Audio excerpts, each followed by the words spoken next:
சுமாராக தான் இருந்துச்சு, அவ்வளோ எக்ஸ்பெக்ட் பண்ண அளவுக்கு இல்லை. ட்ரெய்லர்ல பார்த்த மாதிரி இல்லை, அதே டியூனு. இது டேரக்டருக்கான டேரக்டர் நம்பி வந்தேன் நான். ஜே ஜெரகொண்டா இது பண்ணி கௌதம் தின்னனூரி படம்னு வந்தேன். ஆனால் அது அளவுக்கு இல்லைண்ணா. ரெட்ரோ தெலுங்குல பாத்திருக்கேன், பார்த்தா எப்படி இருக்கணும் அந்த மாதிரி இருந்துச்சுன்னா. அதுல விஜய் தேவர்கொண்டா சரியான கம்பேக் இது. கண்டிப்பா கண்டிப்பா டெஃபினெட்லி கம்பேக். பேக்ரவுண்ட் ஸ்கோர் தான் major plus point.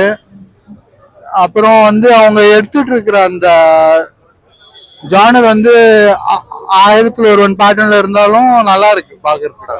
Nice bro, it's an average film, above average film, and Vijay Devarkonda is too good. Like he acted very well, and few scenes are really very well. They made very well. ஒரு watchable film தான் bro. அதாவது ரொம்ப expect பண்ணி பார்த்தோம்னா maybe disappoint பண்ணலாம், மற்றபடி it's watchable film தான். Anirudh background மியூசிக்லாம் செம்மையா இருக்கு. மேபி வாய்ப்பு இருக்குன்னு தான் நினைக்கிறேன். Story super story. ஸ்க்ரீன் பிளேவும் நல்லா தான் பண்ணியிருக்காங்க, பட் அங்கங்கே நமக்கு ஸ்லோவாக இருக்கும். லைக் இதுக்கு முன்னாடி நம்ம பார்த்துருக்கோமா இந்த மாதிரி படங்கள் அப்படின்ற ஒரு சின்ன ஃபீல் இருக்கும். இருந்தது சார், படம் ரொம்ப அருமையா இருக்கு. விஜய் தேவர்கொண்டாக்கு ஒரு புதிய ஒரு கம்பேக்னு சொல்லலாம். ஹீரோயின் மட்டும் தான், இது ஹீரோயின் ஓரியன்டட் சப்ஜெக்ட் கிடையாது. ஸோ ஹீரோயின் மட்டும் போடாமே இருந்திருக்கலாம். மற்றபடி படம் வந்து ரொம்ப எக்ஸலண்டா இருக்கு.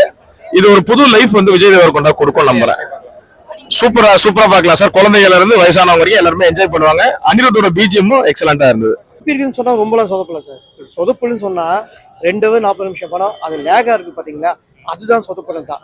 மற்றபடி சொதப்பலாம் இல்லை. கண்டிப்பா வந்து நம்ம விஜய் தேவர்கொண்டா என்ன எதிர்பார்த்தாரோ அது கண்டிப்பா அவர் கண்டிப்பா கிடைக்கும். நல்லா பண்ணிருக்காரு.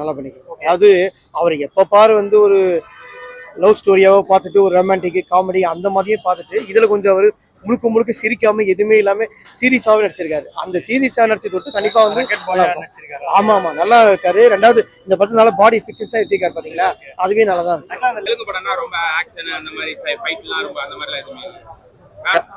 கரெக்டா மீட்டருக்கு ஏற்ற மாதிரி பண்ணிருக்காங்க. கமர்ஷியல் எலிமெண்ட்ஸ் கரெக்டா இருக்கு. கண்டிப்பா பாக்கலாம். அவ்வளோ பிளட் ஷேட்ஸ் இல்ல, சின்ன பசங்க கூட பாக்கலாம், நல்லா இருக்கு. போட்ட டியூனே மறுபடியும் போட்டு வச்சிருக்காரு. ஏதோ காசு வாங்கினதுக்கு பண்ண மாதிரி இருக்கு.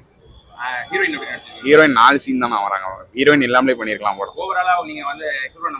இல்லண்ணா கௌதம் தின்னனூரி படம்னு நினைச்சு ரொம்ப எக்ஸ்பெக்டேஷன் பண்ணி வந்தேன். ரெட்ரோ மறுபடியும் பார்க்கணும்னா வாங்கண்ணா. அதெல்லாம் ஒன்றும் இல்லை. லீடு கடைசி இருக்குது, அது எடுப்பாங்களான்னு தெரியல. கடைசி ஏதோ ஒரு கேமியோ கூட சொன்னாங்களே, அது ஏதோ ஒரு ஹீரோ காமிக்கிற மாதிரி வருது, கிங்கா வர மாதிரி இருக்குது. ஆனால் செகண்ட் பார்ட் இருக்கும்னு நினைக்கிறேன். அந்த மாதிரி ஒரு லீடு கொடுக்கலாம். ரெட்ரோ தெலுங்கு பார்க்கணும்னா ஃபேமிலி வந்து பார்க்கலாம். சோஷியல் மெசேஜ் எதுவுமே இல்லை. இது கேங்ஸ்டர் ட்ராமா படம். ஸோ ஒரு மாஸ் இருக்கும், எமோஷன்ஸ் இருக்கும், எல்லாம் கலந்த படம் தான். பார்க்கலாம். எதுவும் வைலன்ஸ் மாதிரி கூட எதுவுமே இல்லை. எல்லாரும் பார்க்கக்கூடிய படம் தான். ஓரளவு குட் படம் தான். இந்த படத்துல எல்லாமே சிச்சுவேஷன் சாங்ஸ் தான். அனிருத்தோட பேக்ரவுண்ட் மியூசிக் பெரிய அசெட், ரொம்ப பெரிய அசெட்.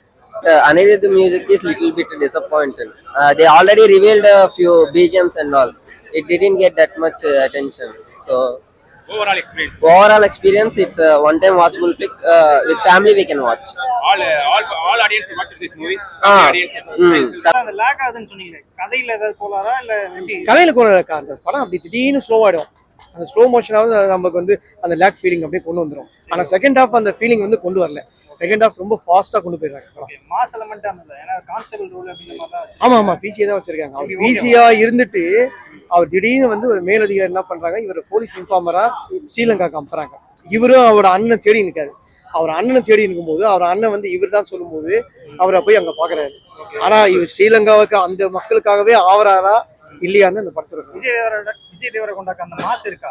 மாஸ் நெய் கிடைக்காங்க சார், நல்லா இருக்கு. சரி ஓகே. லவ் போர்ஷன்ஸ்லாம் ஏதாவது இருக்கா? இல்ல லவ் போர்ஷன்ஸ்லாம் இருக்கு சார். படம் 2.25 மணி நேரம் உட்கார்ந்து பார்க்கலாம். ஆமாமா 2.25 கண்டிப்பா பார்க்கலாம் சார். ஏன்னா படம் நல்லா கஷ்டப்பட்டு எடுத்திருக்காங்க. பேக்ரவுண்ட் மியூசிக் நல்லா இருக்கு. சினிமா போட்டோகிராஃப்லாம் நல்லாவே இருக்கு. அனிருத் மியூசிக் வந்து பர்టిక్యులரா சொல்லலாம். அனிருத் தான் மீன். அனிருத் பேக்ரவுண்ட் மியூசிக் இல்லனா எதுவுமே இல்ல. ஆமா கொடுத்துருக்காங்க சார். சரி ஓகே. படம் பாசிட்டிவ். அது பாட்டுக்கும் நீங்க ஈடு கொடுத்தாலும் கண்டிப்பா அர்த்தம் இருக்கு. ஓகே. இதே மாதிரி தமிழ் ஆடியன்ஸ்க்கு வந்து இப்படி தெலுங்கு படம் இந்த மாதிரி ஒரு பக்கம் இருந்தாலும் தமிழ் ஆடியன்ஸ் வந்து இல்ல நம்ம இடத்துல வந்து மொழியெல்லாம் பார்க்க மாட்டாங்க சார். படம் நல்லா இருந்தா யார் படமா இருந்தாலும் சரி, எந்த மொழியா இருந்தாலும் கண்டிப்பா பார்ப்பாங்க. ஏன்னா வந்து கேஜிஎஃப் கன்னடம் தான், இப்போ ஒரு காலத்துலலாம் இதுதாண்டா போலீஸ்லாம் வந்தது பாருங்க படம், ராஜசேகரது, எவனா இந்த கண்ணு, விஜய் சாந்தி, இந்த வைஜெயந்தி எபிஎஸ்லாம் இருக்கும். அதெல்லாம் டப்பிங் தான். அதெல்லாம் நமக்கு மக்கள் வந்து ஆதரிச்சாங்கல்ல. அந்த அளவுக்கு இருக்கு அப்ப கேஜிஎஃப் இந்த மாதிரி அந்த அளவுக்கு ஆமா, கண்டிப்பா பார்ப்பாங்க ஜனங்க. அதான் சொல்லுங்க, ஆக்ஷனை விரும்புறவங்க விஜய் தேவரகொண்டாக்கா கண்டிப்பா இந்த படத்தை ஒரு தடவை நம்பி பார்க்கலாம். தேங்க்ஸ்.